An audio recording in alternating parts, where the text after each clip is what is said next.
Lamar Jackson, in his 8th season, reaches new heights. Up in the sky, it's a bird. It's a plane. There may be a key element that could be causing or preventing the Ravens from reaching its true and full potential. You dirty yellow-bellied rat. And is an old friend being phased out of the offense? All this and more coming up next. But first, let's get it.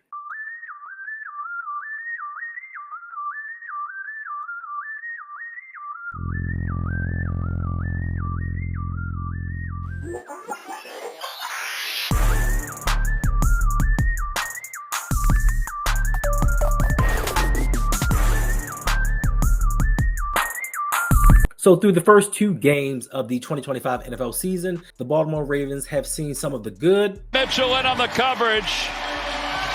And the 33-year-old. And some of the bad. Including over 280 passing yards. But more than not for our Baltimore Ravens, we've seen a lot more good. The defense has had its struggles early in the first game of the season, but kind of pulled things together in week 2. The offense has been on a roll. Now, granted, last week versus the Cleveland Browns, the Ravens didn't get much done on the ground. But there is one thing that has been consistent with the Baltimore Ravens through the first 2 games and for the whole entirety of the 2024 season, and that is Lamar Jackson. It seems like each and every year we say there's no possibility, there's no way that Lamar can get better at football. But somehow he proves us wrong. I said coming into this season, there's a possibility he could throw for 5,000 yards and 50 touchdowns. And all that I've seen throughout the season, there's nothing deterring me from that statement. Lamar has just looked amazing. And this is with a lot of things not going his way. Even Olympic gold medalist, PhD, certified hater of Lamar Jackson, Nick Wright, finally had to concede on some things. This is tricky and a little sad, to be honest. Oh, no. For the first time in quite some time, reveal row 2, Patrick, not at the top of the mountain. Josh played well, but it's more about what Lamar did, and Josh's numbers just were, they didn't have to be, and Lamar's numbers have been so great.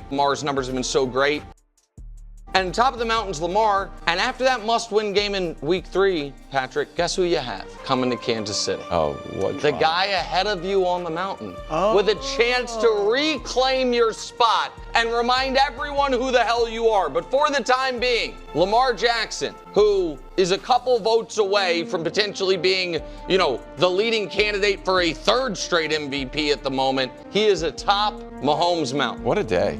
And we all know when Nick Wright speaks about Lamar Jackson, he says some things, he gives backhanded compliments, then he talks about the playoffs. But when he talks about Mahomes Mountain, no matter the year, no matter the situation, no matter how bad Mahomes plays, it seems like no one can seem to overthrow Patrick Mahomes on Mahomes Mountain, hence the name. But for some reason, we don't know yet, Lamar sits atop of this mountain. And this mountain to me is a microcosm in itself of the NFL. You have quarterbacks that do great things like Mahomes, Joe Burrow, Josh Allen, Jalen Hurts. But when it comes to a Lamar Jackson, you have a guy that's in a category all by himself. And if you don't believe me, you really don't have to. You can just take a look at the statistics and they will tell you everything. As we currently sit right now, Lamar Jackson is number 1 in NFL history. That is 105 years of football. And when you look at that list, he is the first name that pops up when you look at quarterback rating. He sits by himself at number 1 with a 102.65 QB rating, which is the best in NFL history. If you look back and think about all of the amazing quarterbacks that have been throughout the NFL,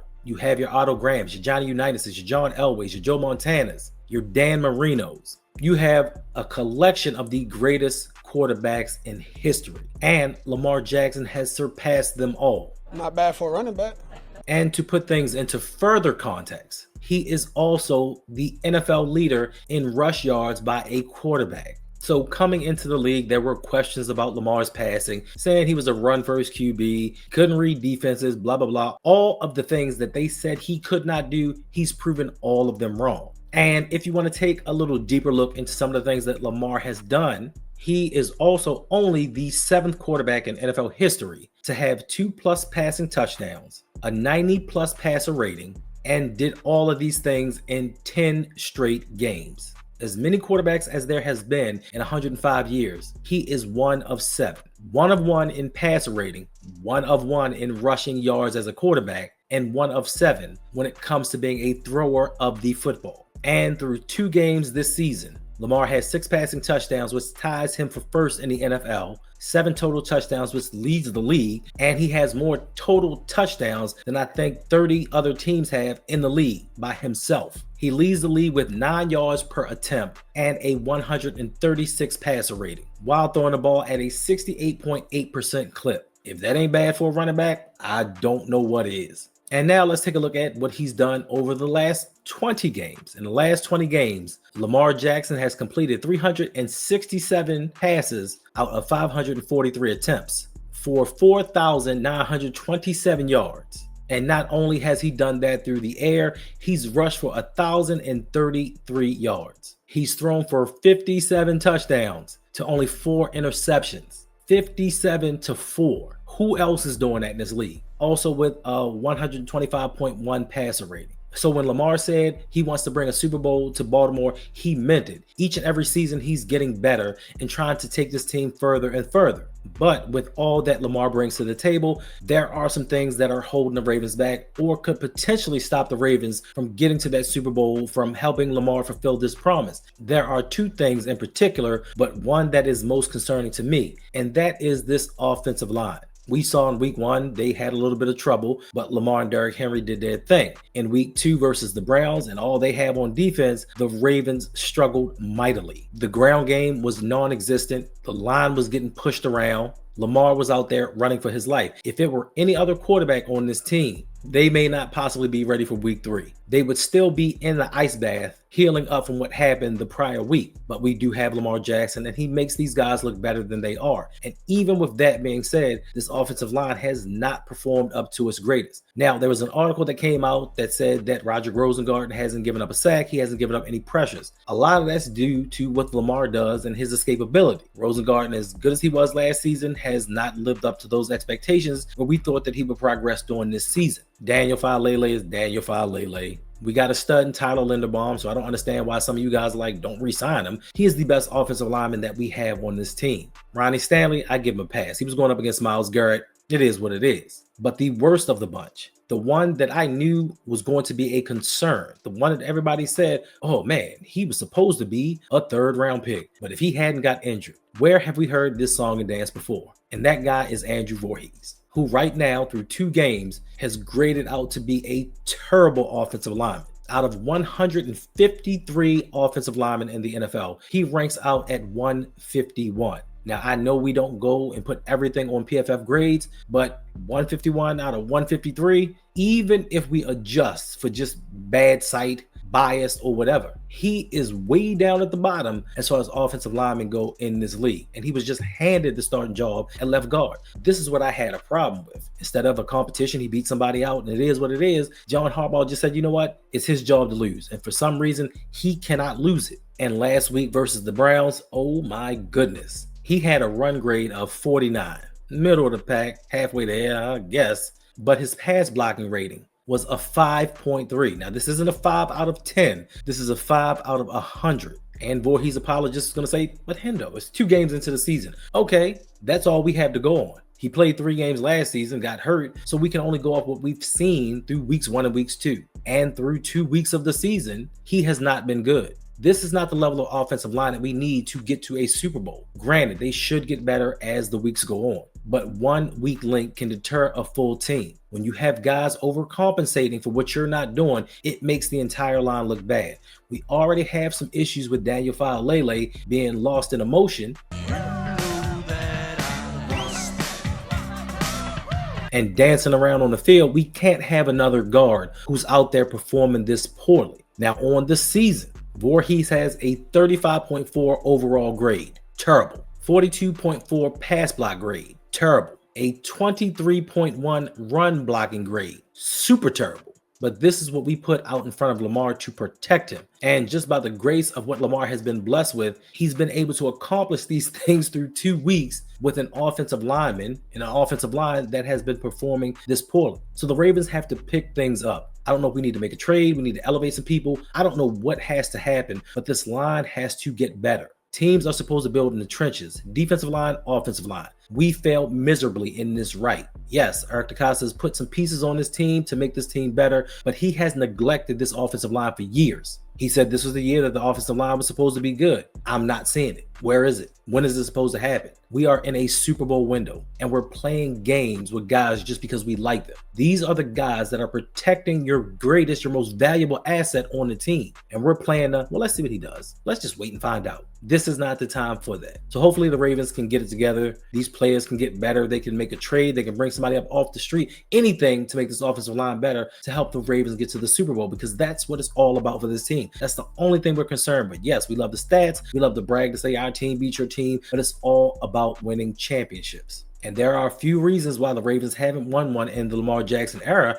and the offensive line is partly one of them, especially after 2019. So just sit back and wait and see what the Ravens are going to do. Now, while we do not have new pieces on the offensive line, there are some new pieces, some guys that are being utilized throughout this team. The 2025 Baltimore Ravens don't really look too much like the 2024 Baltimore Ravens, sans a few things here and there. Derrick Henry is still doing his thing. Justice Hill has regressed. Through 2 games, he only has -7 yards rushing. I don't know how you can do that, but somehow, if you're a Baltimore Raven, you find a way to get it done. But one of the most surprising things that I've seen this season is the utilization of Mark Andrews. Now, we all know what happened in last year's playoffs. This was supposed to be Mark Andrews' redemption year. And I told you guys, I said, listen, after all that is said and done, Lamar Jackson may be starting to lose trust in Mark Andrews. He may not have the faith in him that he once had. Now, I do know that for 3 seasons, Mark Andrews was the leading receiver for the Ravens, but times have changed. Lamar is starting to see, I can't count on you in these big moments. I want to say I told you so, but I'm not going to do it. Just not yet. And whether you like Mark Andrews or you don't like him, this is a sad turn of events because he was a draft mate of Lamar Jackson, a trusted ally, somebody that he depended on in tight game situations. Now he has become an afterthought. Now that Zay has asserted himself as wide receiver 1, Bateman is a nice compliment, and now we have D-Hop coming in. Mark Andrews just doesn't seem to be a priority in this passing game. Then you see Tylan Wallace stepping up. You see Tez Walker stepping up. Those are a lot of mouths to feed. Those are guys that I think Lamar is going to depend upon going into the future. Even if we look back in last week's game, Mark Andrews had a touchdown in his grasp, and he let it go. In 2025, this is the lowest amount of yards that Mark Andrews has had through 2 games in his career. He has 7 yards on 2 catches. He had a 5-yard catch in game 1, a 2-yard catch in game 2. He has only been targeted 4 times. This is not something that we're used to seeing. For me, I don't know if it's a good thing or it's a bad thing, but it does tell me that the Ravens have a lot more talent and Lamar can spread the ball around. So is Andrews being phased out, or is this happenstance? Is it just the flow of the game? Because I know when we go in and we lose playoff games, John Harbaugh says it's just the way that the game went.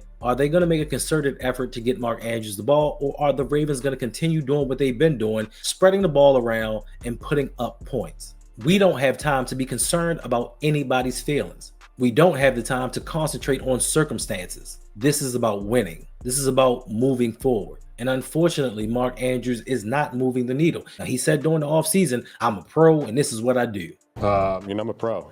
This is what I do. This is what I love to do.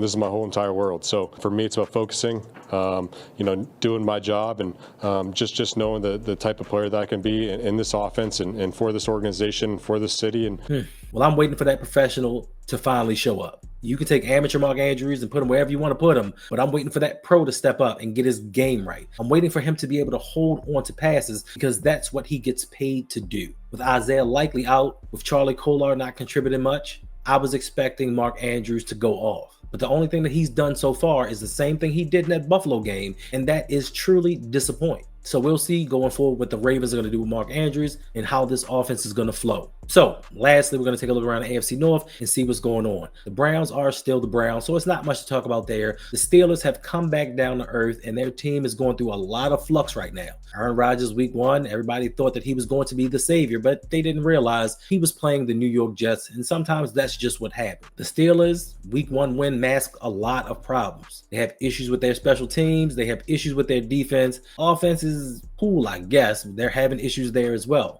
And right now, the Steelers are tied with the Ravens at 1-1 for second place in the division. Now, the biggest news coming out the AFC North is Joe Burrow. who has turf toe and is going to miss about 3 months. So once again, Jake Browning is going to take over a little bit earlier than expected, and the Ravens have brought 2 quarterbacks into their practice squad. The Bengals do lead the division at 2-0, which is a bit of a 180 because the Bengals normally start the seasons off really slow and then play catch up towards the end of the season. With them starting off 2-0, I thought that they were going to give the Ravens a battle for that 3rd straight AFC North crown. But now that Burrow has gone down, even though Browning sometimes looks the part, I'm not sure what his long-term value is. So with the Browns being the Browns, the Steelers just having no clue and questioning their head coach, and the Bengals top man being out, the Ravens have a clear path to the AFC North title and to the playoffs. So let's just hope that certain things don't derail this. We don't let certain issues like the defensive line, the other linebacker, the offensive line stop what the Ravens set out to accomplish this season. They voted and said the Ravens had the best defense in the NFL. They said the Ravens had the best roster in the NFL. And we already know that the Ravens had the best quarterback in the NFL. So once you take and put together all of these factors, that should lead to one thing, a Super Bowl. Now note, I didn't mention the head coach. There are some issues there, but we'll talk about that in another episode. But the Ravens have everything that they need to take the AFC North. They have everything that they need to reach the Super Bowl.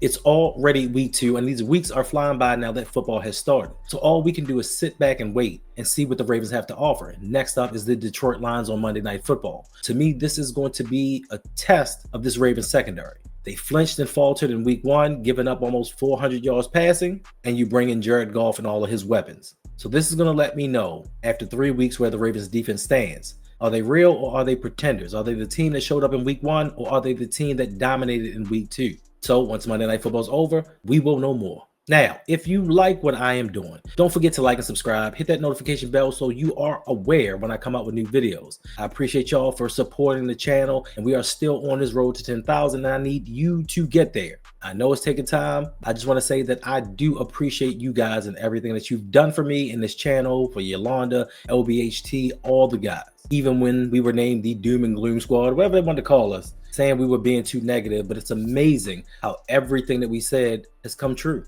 Everything that we talked about has come to fruition. So it's not about negativity, it's about awareness. It's about seeing what's going on and not drinking that purple Kool-Aid. Red is my favorite if you ask me. But anywho, appreciate you guys. We will see you next time.